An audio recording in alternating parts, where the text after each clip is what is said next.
নমস্কার বন্ধুরা, আজকে পাবদা মাছের ঝোল আর কপি ভাজি রান্না করে দেখাবো।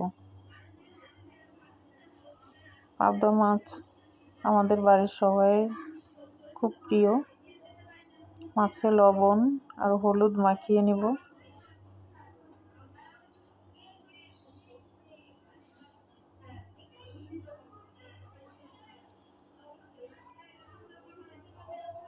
সুন্দর করে মাখিয়ে নিব। আগে থেকে মাছটা কেটে ধুয়ে পরিষ্কার করে আমরা ফ্রিজে রেখে দিয়েছিলাম, এটা দেখানো সম্ভব হয়নি। কড়াইতে তেল দিয়ে দেব। তেলটা একটু গরম হয়ে গেছে, একটু লবণ দিয়ে কড়াইতে নাড়িয়ে নেব।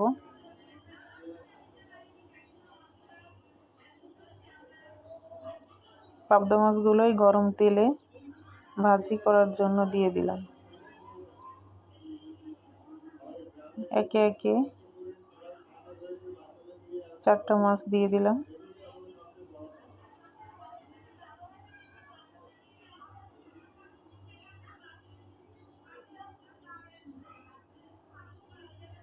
আমাদের খুব প্রিয় এই মাছটা।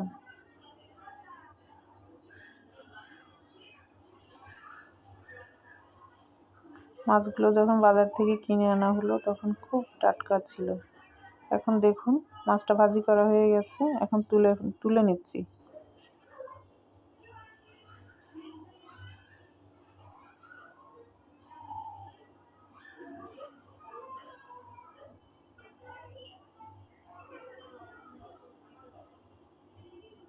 বাকি মাছগুলো একইভাবে ভেজে নেব।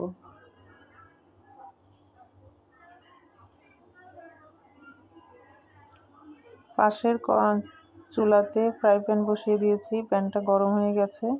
পাতাকপি কুচানো ছিল আগে থেকেই, বসিয়ে দিলাম কাঁচামরিচ, সাথে টমেটো কুচি,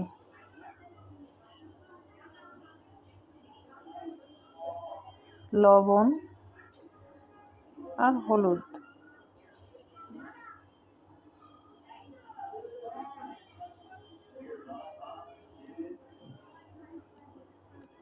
এখন খুন্তি দিয়ে উল্টিয়ে পাল্টিয়ে দেব।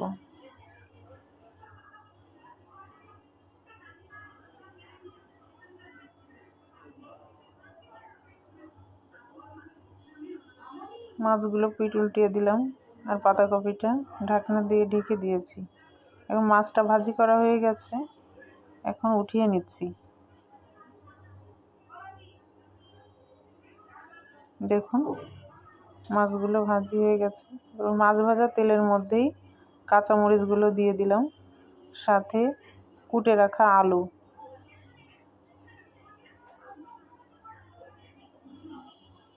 এগুলো তেলে দিয়ে কষিয়ে নিব, সাথে লবণ, একটু হলুদ।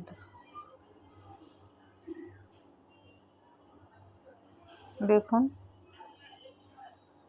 লবণ, হলুদ, আলু, কাঁচামরিচ একসাথে মাছ ভাজা করা যে তেল ছিল তাতে কষানো হচ্ছে। হ্যাঁ বন্ধুরা, কষানো হয়ে গিয়েছে, এখন তাতে জল দিয়ে দেব। এভাবে কিছুক্ষণ ফুটবে, যতক্ষণ না আলুটা সিদ্ধ না হয়। এদিকে পাতাকপিটাও একটু সিদ্ধ হয়ে আসছে, এখন এটাকে একটু নাড়িয়ে দেব। আসলে বন্ধুরা, আপনাদেরকে সব কিছু দেখানো সম্ভব হয় না। যেমন বাজার করে নিয়ে আসা, বাজার থেকে এসে মাছগুলো কেটে নেওয়া। অনেক সময় বাজার থেকে মাছ কেটে পিস করে নিয়ে আসা হয়, বাসায় এসে ধুয়ে পরিষ্কার করে এটা ফ্রিজিং করা হয়, ফ্রিজে রেখে তারপর দেখানো হয়।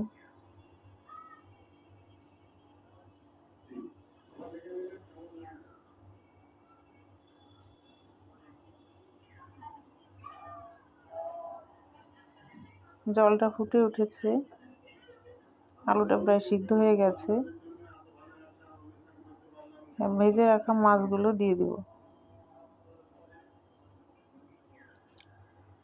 আমরা একটু জিরা বেটে নেব মাছের ঝোলে দেওয়ার জন্য। এদিকে পাতাকপি টমেটো ভাজি হয়ে গেছে প্রায়। কড়াইতে তেল দিয়ে দিলাম, গরম তেলে গোটা জিরা, কুচানো পেঁয়াজ দিয়ে দিব।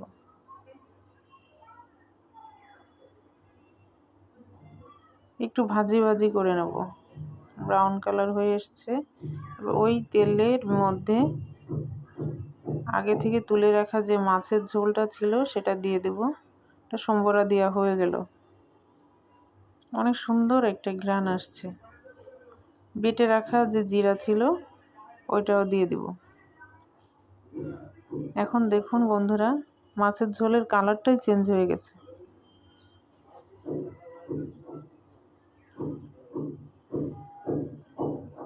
এভাবে কিছুক্ষণ ফুটিয়ে নেব। ফুটিয়ে নেওয়া হয়ে গেল, এখন নামিয়ে দেব। তো বন্ধুরা, রেডি হয়ে গেল আমাদের মাছের ঝোল। এখন কড়াইয়ে তেল দিয়ে দিলাম কপিটা ভাজার জন্যে। কুচানো পেঁয়াজ, থেতো করে রাখা রসুন একটু ভাজি করে নেব।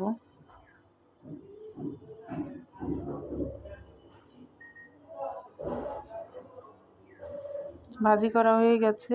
এখন ওই তেলের মধ্যে সিদ্ধ করে রাখা টমেটো আর পাতাকপিটা দিয়ে দিলাম, কিছুক্ষণ নাড়িয়ে নেব।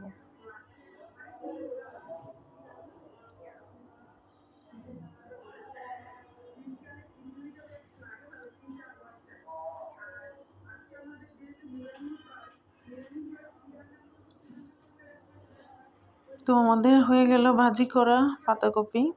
এখন আমরা নামিয়ে নিয়েছি, তো আমাদের রেডি।